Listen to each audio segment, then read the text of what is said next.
آية أخرى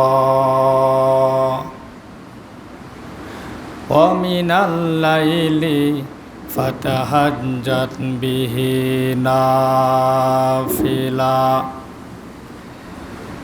أو كما قال رسول الله صلى الله عليه وسلم صدق الله العلي العظيم وصدق رسوله النبي الكريم ونحن على ذلك من الشاهدين والشاكرين والحمد لله رب العالمين. وقال الشاعر बाजार से गुजार हो बाजार से गुजार हो खरीदार ना हो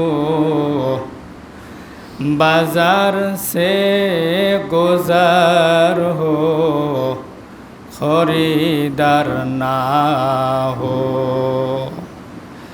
ला जिद्द वला निद्द वला हद्द लितअला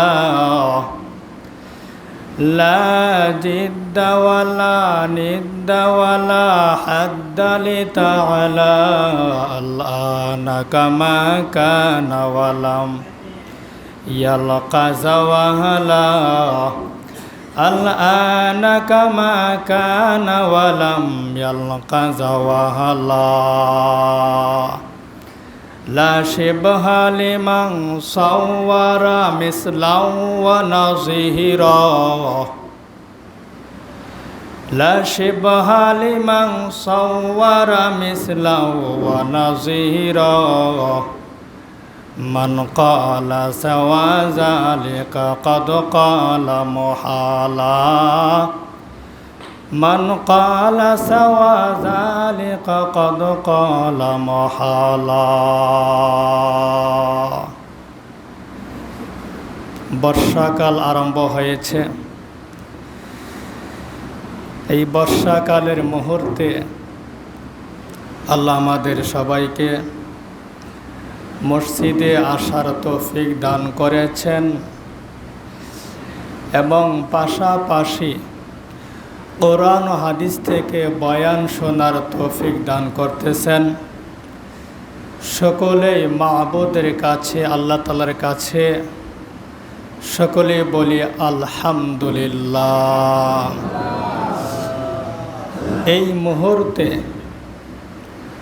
অনেক মানুষ তারা বৃষ্টিতে ভিজতেছে, অনেকের ঘর বাড়ি বন্যার পানিতে ডুবে গেছে, অনেকের চলাফেরা সমস্যা হচ্ছে, কিন্তু আল্লাহ সুবহানাহু ওয়া তাআলা আমাদের এ সকল বিপদ থেকে রক্ষা করেছেন। আর যে সব ভাই পানির মধ্যে কষ্ট করতেছেন আল্লাহ সুবহানাহু ওয়া তাআলা তাদেরকে উত্তম খায়ের দান করুন। সকলে জোরে সোরে বলি আমিন। দুনিয়াতে আল্লাহ মানুষকে সৃষ্টি করেছেন। আল্লাহ সুবহানাহু ওয়া তাআলা প্রত্যেকটা মানুষের শরীরের মধ্যে একটা হৃদয় দিয়েছেন, কলব দিয়েছেন, একটা মন দিয়েছেন। যে হৃদয় যে কলবটা সবার বুকের মধ্যে আছে। সুতরাং যদি আমরা এই দিল বা অন্তরটা যদি পরিষ্কার রাখতে পারি তাহলে আল্লাহ সুবহানাহু ওয়া তাআলা আমাদের প্রত্যেকটা আমল তিনি গ্রহণ করবেন। সকলে বলেন সুবহানাল্লাহ। একটা মানুষ সে যদি এই চিন্তাটা করে যে আল্লাহ আমাকে দুনিয়াতে পাঠিয়েছেন, আমি আবার দুনিয়া থেকে চলে যাব, এই যে মাঝখানের জীবনটা এটি থাকার জন্য নয়, এটা একদিন না একদিন শেষ হয়ে যাবে। কারো জলদি শেষ হয়ে যা, আবার কারো কিছুদিন পার হয়ে যাওয়ার পর শেষ হয়ে যা, আবার কারো পরিপূর্ণ বয়স সম্পূর্ণ হয়ে যাওয়ার পর তার দুনিয়ার জীবনটা শেষ হয়ে যা। সুতরাং এই দুনিয়ার জীবনে থাকা অবস্থায় আমাদের কিন্তু লক্ষ্য উদ্দেশ্য স্মরণ রাখতে হবে। ওই আখেরাতের কথাগুলো আমাদের স্মরণ রাখতে হবে।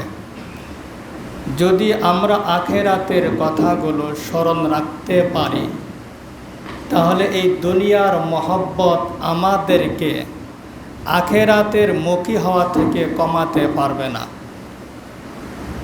আমার ভাইয়েরা, জুমার নামাজ আদায় করার জন্য সর্বস্তরের মুসলিমগণ, এই দুনিয়া একটা থাকার জায়গা নয়। দুনিয়া থেকে আখেরাতে যেতে হবে। যে নাকি দুনিয়াতে থাকার ইচ্ছা করে, তার মতো আর কোনো বোকা মানুষ এই পৃথিবীতে নেই। এক লোক সে যাচ্ছে বাজার দিয়ে, ও বাজারে কোনো কিছু ক্রয় করছে না, যেহেতু তার কোনো প্রয়োজন নেই। তার উদ্দেশ্য হলো বাজার অতিক্রম করে ওই পারে যাওয়া। ওর রাস্তায় এটা, ওই পারে যেতে হলে বাজার দিয়ে মাঝখানে তাকে যেতে হবে। ও কিন্তু বাজারে কোনো কিছু কিনতেছে না, সে ওই পারে যাবে বাজারের মাঝখান দিয়ে। এই দুনিয়াটা হলো একটা বাজারের মতো। আমরা এই বাজারে এই দুনিয়াতে থাকব, কিন্তু উদ্দেশ্য হবে কিসের কথা বলেন? আখেরাতের উদ্দেশ্য হবে। যদি আমরা আখেরাতের উদ্দেশ্য নিজের অন্তরে আনতে পারি, তাহলে দুনিয়ার গুনাহ নাফরমানি হওয়া থেকে আমরা মুক্ত হয়ে যাব। বাজার সে গুজার হো, বাজার সে গুজার হো, খরিদার না হো। বাজার সে গুজার হো, খরিদার না হো। আমার শুধু একটাই উদ্দেশ্য, ওই আখেরাত শুধু আমার একটাই উদ্দেশ্য। এই দুনিয়ার মধ্যে আমি আছি, দুনিয়াতে থাকা অবস্থায় কোনো গুনাহের কাজ করা যাবে না। আমার উদ্দেশ্য শুধু আখেরাত। সুতরাং দুনিয়াতে থাকা অবস্থায় কোনো গুনাহের কাজ করা যাবে না। নামাজ কালাম এগুলো বাদ দেওয়া যাবে না। আমার চিন্তা করতে হবে আমি আমার আখেরাতটাকে কিভাবে সাজাবো, আমি আমার স্থায়ী জীবনটাকে আমি কিভাবে সাজাবো। ওই দুনিয়ার জীবন থেকে আখেরাতের জীবনটা আমি কিভাবে সাজাবো, এই চিন্তায় আমাদের মাথায় রাখতে হবে। আমার বাবাজিরা, সময়কে আমরা মূল্যায়ন করছি না। মরতে হবে, সামনে আখেরাত আছে, আল্লাহর সামনে দাঁড়াইতে হবে, তার সামনে হিসাব দিতে হবে। এই কথার ফিকির যদি আমাদের অন্তরে থাকতো, তার একটা মুসলমান ফজরের নামাজ না পড়ে সে ঘুমাইতে পারত না। একটা মুসলমান জোহরের নামাজ না পড়ে কোনো কাজ করত না। একটা মুসলমানও 5 ওয়াক্ত নামাজ সে বাদ দিতে পারত না। ঘন্টা কি ঘন্টা চায়ের দোকানে আড্ডা চলে, ঘন্টা কি ঘন্টা গল্প গুজব চলে। দিনই কথা শোনার কোনো সময় থাকে না, নামাজ এগুলো পড়া কোনো সময় থাকে না, নামাজের কোনো খোঁজ খবর নাই। দুনিয়ার জীবন স্থায়ী নাকি অস্থায়ী বলেন?